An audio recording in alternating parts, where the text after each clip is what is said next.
So hey, it's Sam and you're watching It's Sam.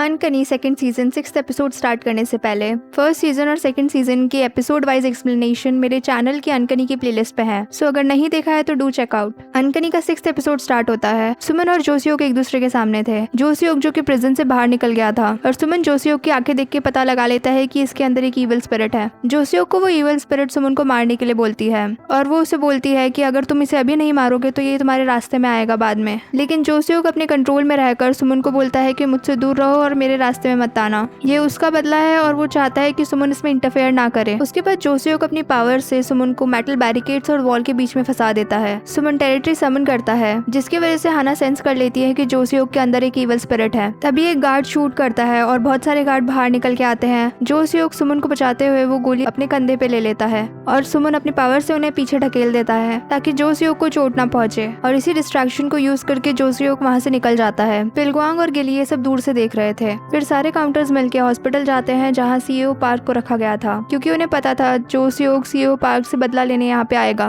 पर counters जोसियोक या दूसरी evil spirits को सेंस नहीं कर पाते हैं, इसलिए वो उसे जगह जगह ढूंढते हैं। फिर हमें जोसियोक की मदर दिखाई जाती है जिनसे जोसियोक के बारे में पूछा जा रहा था। जैसे ही ऑफिसर्स जाते हैं जोसियोक वहाँ आ जाता है और वो उनसे माफी मांगता है कि वो उनके जैसा नहीं बन पाया। फिर उसकी मदर उसे बोलती है कि तुम बिल्कुल मेरे जैसे हो और वो उसे बोलती है कि अभी भी वक्त है, सरेंडर कर लो। पर उससे पहले वो अपने बेटे को उसकी फेवरेट किमची खिलाना चाहती थी जिसे लेने वो किचन में जाती हैं। जोसियोक अपनी माँ को किचन में देखता है और वहाँ से चुपचाप निकल जाता है। जब जोसियोक घर से बाहर निकलता है तो वहाँ पुलिसमैन उसे देख लेते हैं। वो उसे सरेंडर करने के लिए बोलते हैं लेकिन जोसियोक बदले की आग में जल रहा था। वो उन्हीं की गन से उन्हें मारने वाला था और वो उनमें से कई को हवा में उड़ा देता है उसकी शक्ति से और उसके अंदर की ईवल स्पिरिट उसे फोर्स करती है उन्हें मारने पर वो नहीं मारता है। उन सबको गिरा के वो वहाँ से निकल जाता है। जोसियोक की माँ उसे रुकने के लिए बोलती है लेकिन वो नहीं रुकता है और उसी समय हाना और सुमन वहाँ पहुँच जाते हैं। हाना अपनी पावर से जोसियोक को सेंस करती है और सरप्राइजिंगली जोसियोक भी हाना को देख सकता था। वो जोसियोक को वापस आने के लिए बोलती है और वो बोलती है कि उसकी माँ की तबीयत खराब हो चुकी है। पर वो उसे बोलता है कि मैं अपने पाप का प्रायश्चित कर लूंगा और वो सुमन और हाना को उसके रास्ते में आने के लिए मना करता है। और पिलग्वांग और गैली ये सब दूर से देख रहे थे। जोसियोक की मदर को हॉस्पिटल में एडमिट कर दिया जाता है। सुमन और बाकी काउंटर्स उनका ध्यान रखते हैं। जब वो लोग युंग में जाते हैं तो वो उन्हें बताते हैं कि जोसियोक के गुस्से और दुख ने उस ईवल स्पिरिट को अट्रैक्ट किया है और वो ये भी बताते हैं कि जोसियोक बहुत पावरफुल है, शायद सुमन से भी ज्यादा।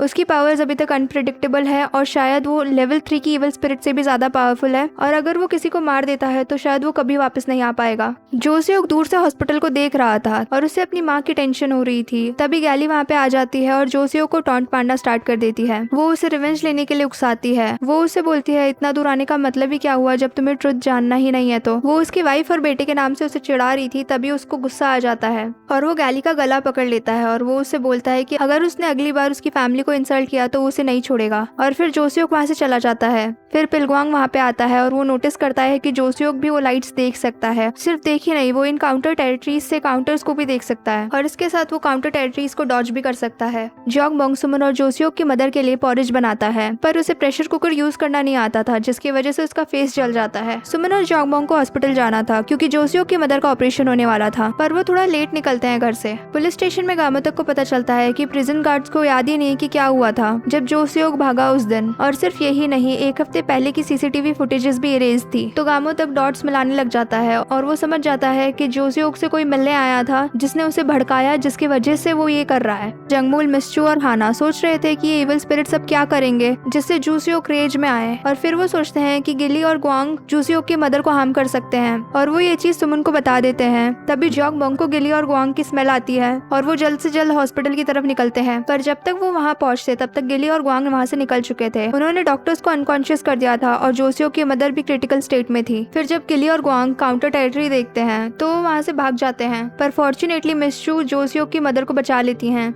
गामोतक से एक प्रिजनर हंसी मजाक कर रहा था। गामोतक नोटिस करता है उसकी नेक पे वो रोज टैटू जिसके आगे 27 नंबर लिखा हुआ था। गामोतक कांग हानुल से बात करते हुए रियलाइज करता है कि ये चोंगजी के आदमी हैं। जब फर्स्ट सीजन वाले चौथे सीजन के डाउनफॉल हुई थी तभी इनका गैंग स्टार्ट हुआ था और ये लोग पहले बाहर के होटल संभालते थे और फिर इनकी गैंग कंस्ट्रक्शन बिजनेस में आई और RRG रिप्रेजेंट करता है रेड रोज गैंग को और स्टार के आगे नंबर रिप्रेजेंट करता है इनकी पोजीशन इन द गैंग। और हानुल उसे विजिटिंग कार्ड देता है टैटू पार्लर का जो असल में इलीगल था और चुंगजे के होटल के अंदर था।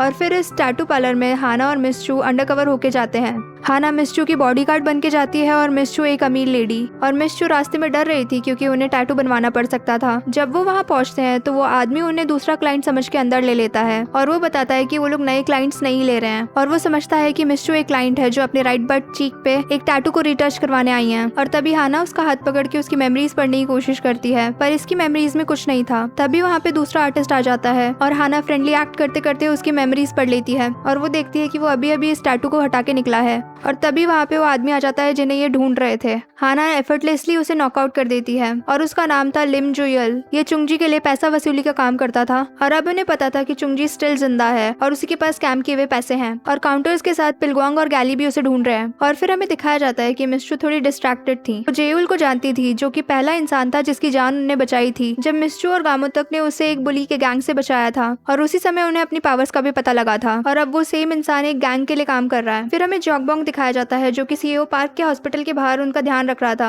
और गामोतक उससे खाने के लिए पूछ रहा था फोन पे। तभी जॉगबोंग को गैली और गुआंग की स्मेल आती है। गैली और गुआंग ने सीईओ पार्क को किडनैप कर लिया था और वो जोसियोक से काउंटर टेरिटरी की हेल्प से बात करते हैं और हाना भी ये सब सेंस कर लेती है। और फिर जोसियोक पहुंच जाता है पार्क के पास और वो उसकी मेमोरी में देख लेता है कि पार्क ने ही मिंजी को मारा था। जोसियोक उसका गला पकड़ के उसे हवा में उठा लेता है। हाना और सुमन वहाँ पहुंच जाते हैं और वो उसे सच बताने की कोशिश करते हैं। वो बोलते हैं कि सीईओ पार्क सिर्फ एक पपेट था, असलियत में मिंजी को पिलगुआंग ने मारा है, पर उसके अंदर की इविल स्पिरिट उसे भड़काती है और वो उन्हें बोलता है कि इस आदमी को माफ करके मुझे क्या मिलेगा जिसने मेरी वाइफ और बच्चे को मार दिया। और फिर वो सीईओ पार्क की गर्दन तोड़ देता है। हाना और सुमन उसकी तरफ बढ़ते हैं पर वो अपनी पावर से उन्हें दूर कर देता है, जिसकी वजह से हाना और सुमन दूर जाके गिर जाते हैं और हाना के पेट में एक सरिया घुस जाता है। फिर जोसियोक सीईओ पार्क की स्पिरिट खा लेता है और इससे ये इविल स्पिरिट और ज्यादा स्ट्रॉन्ग हो जाती है और वो सुमन को बोलता है मैंने तुम्हें मना किया था मेरे रास्ते में मत आना और वो मेरी लास्ट वार्निंग थी। और सुमन बोलता है मैंने तुमसे बहुत भीख मांगी पर अब तुमने मेरे पास कोई और चॉइस नहीं छोड़ी है। और फिर वो दोनों एक दूसरे पे हमला करते हैं और ये एपिसोड यहीं पे खत्म हो जाता है।